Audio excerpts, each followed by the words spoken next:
Adelante, señor Lobo, sí. Bueno, iba a ser una conexión con Bruselas cortita, puramente europea. He tenido poquito tiempo de preparar otras cosas y bueno, el ciclo de Taiwán ya lo terminamos la semana pasada. 3 o 4 apuntes, básicamente lo que ha pasado esta semana en Europa. Mayo suele ser una semana de menos trabajo porque aquí en la capital hay bastantes fiestas y menos reuniones de lo habitual, pero bueno, ha habido contenido político. Lo primero, que es interesante, que es saber que las próximas elecciones europeas ya tienen fecha. Se contemplan entre el 6 y el 9 de junio, pero serán el 9 de junio del 2021. Una decisión es una decisión que toman los embajadores representantes permanentes. Cada país tiene un embajador representante permanente en las instituciones y entre ellos se reúnen y son los que de forma colegiada deciden cuándo van a ser las elecciones cada año, que suelen ser entre mayo y junio, y el 2024 caerán el 9 de junio, o sea que el año que viene tendremos Señor Lobo, bastantes... ¿quién es el representante de España? El embajador representante permanente, Dastis creo que se llama, ahora mismo no me acuerdo, me pillas, la verdad que tendría que mirarlo, pero no lo sé. Pero bueno, tenemos fecha, la quinta temporada va a ser, va a tener bastante contenido de elecciones y de propuestas y bueno, va a ser un ciclo de terror bastante interesante. Un ciclo de terror, ¿has dicho? No, un ciclo electoral bastante interesante. Te había entendido ciclo de terror. También un ciclo de terror. Bueno, no, porque la verdad que las cosas son bastante previsibles. Lo más interesante va a Yo ser también lo he del... entendido eso, ¿eh? Ah, sí, bueno, pues me lo tendré que ver.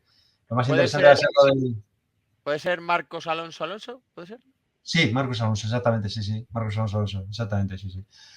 Y bueno, pues eso es lo que tendremos la quinta temporada. Por otra parte, ha sido interesante un informe de la Comisión Europea, un informe económico que suele ser bimestral, en el que ha hecho una corrección de las previsiones. Esperaba que la Unión Europea entrara en recesión técnica, que no ha sido el caso debido a que los precios de la energía, contra todo pronóstico, han bajado y eso ha tenido un impacto positivo sobre el crecimiento económico. Pero bueno, la verdad que estas previsiones en tiempos como los actuales son difíciles de hacer y de todas formas también, ya como reflexión aparte, como es el último programa, me lo permito, creo que caemos en este relato del crecimiento que nos está abocando a una sobreproducción y sobreconsumo que está poniendo los límites planetarios al borde de lo sostenible.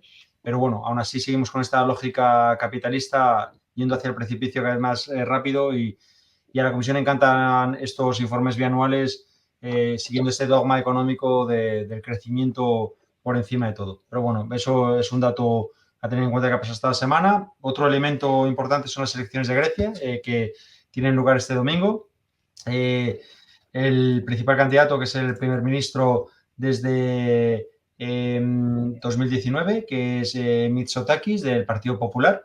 Las cosas económicamente, de nuevo, dentro de los prismas liberales han ido más o menos bien, a pesar de que, como en todo el sur de Europa, hay problemas crónicos y un desequilibrio bastante marcado entre lo que es el norte de Europa y el sur de Europa, con una Europa que ya lo hemos hablado muchas veces, en la que Alemania aprovecha su posición de fuerza y de dominancia para sacar bastante beneficio, incluso plusvalía, lo podríamos decir, del sur de Europa, pero bueno, está en un buen ciclo económico y el principal candidato de la oposición es Tsipras, de Syriza, e incluso Varoufakis con su movimiento MR25 es un candidato posible con muy pocas posibilidades de voto, pero puede tener algo que ver en arrebatar el poder a Mitsotakis, al Partido Popular, y llegar al poder. Aún así, ha habido una reforma electoral en la que antes el que ganaba las elecciones tenía 50 escaños así como regalo. Ahora no va a ser el caso, entonces probablemente se tengan que repetir las elecciones y en julio veremos un escenario interesante. Las previsiones es que Mitsotakis vuelva a renovar su mandato, pero bueno, Syriza que... ¿Y por qué se tendrían que renovar? Dice, ¿repetir las elecciones Sí, porque entonces hubo una reforma electoral, si queréis os lo explico un poco más en detalle, hubo una reforma electoral desde el año 93 en Grecia. Como funcionaba es que el que ganaba las elecciones, el que tenía más votos, independiente del porcentaje, le daban 50 escaños extra. Entonces, por ejemplo, ahora Mitsotakis tiene 158 parlamentarios en un parlamento de 300. Él llegó a un porcentaje de votos de un 39% y consiguió 108 escaños, pero al conseguir más que la segunda fuerza le dieron 50 escaños extra y llegó a 158, lo que le ha permitido gobernar en mayoría absoluta durante 4 años, durante 5 años, 4 años. Pero sin esos 50 sería una situación parecida a la de España. Exactamente. Entonces, ¿qué ocurre? Hubo una reforma electoral en la que ahora eso se ha eliminado. O sea, hay una especie de segunda vuelta. En la primera vuelta no se regalan escaños, se intenta formar gobierno 3 veces. Si a la tercera no se logra, que sería el caso en el que estamos, porque Mitsotakis tiene un porcentaje de un 33%, Chirisa de un 26%, y luego el PASOK, que es el histórico Partido Socialista griego que estuvo al borde de la desaparición, tiene creo que un 14% en intención de voto. En ninguna de estas circunstancias ninguno va a llegar a la mayoría, por lo tanto se van a hacer 3 convocatorias de formación de gobierno, que es lo que marca la nueva ley electoral. Si no se consigue la tercera, se tienen que repetir elecciones. Y en esas elecciones sí que se regalan o 20 o 50 escaños, dependiendo de si consigues un margen entre un 25 y 45% de votos, o más de un 45% de votos, consigues 50 escaños extra. Ha sido, bueno, la reforma electoral que han hecho los griegos. No me meto en las razones porque las desconozco, pero esas son las consecuencias. Probablemente hoy nadie consiga una mayoría, se intente formar el gobierno 3 veces, se tengan que disolver las cámaras, convocar nuevas elecciones en julio, y ahí Mitsotakis debería reeditar su posición de poder. Y luego, por último, porque no podía ser menos, esta temporada ha estado muy centrado en el conflicto bélico entre Rusia y Ucrania, y acabamos Conexión con Bruselas con una referencia a la gira estilo rockstar que ha hecho Zelensky por Europa. Se ha reunido con Meloni, se ha reunido con Macron, se ha reunido con Sunak de Inglaterra, se ha reunido con Scholz.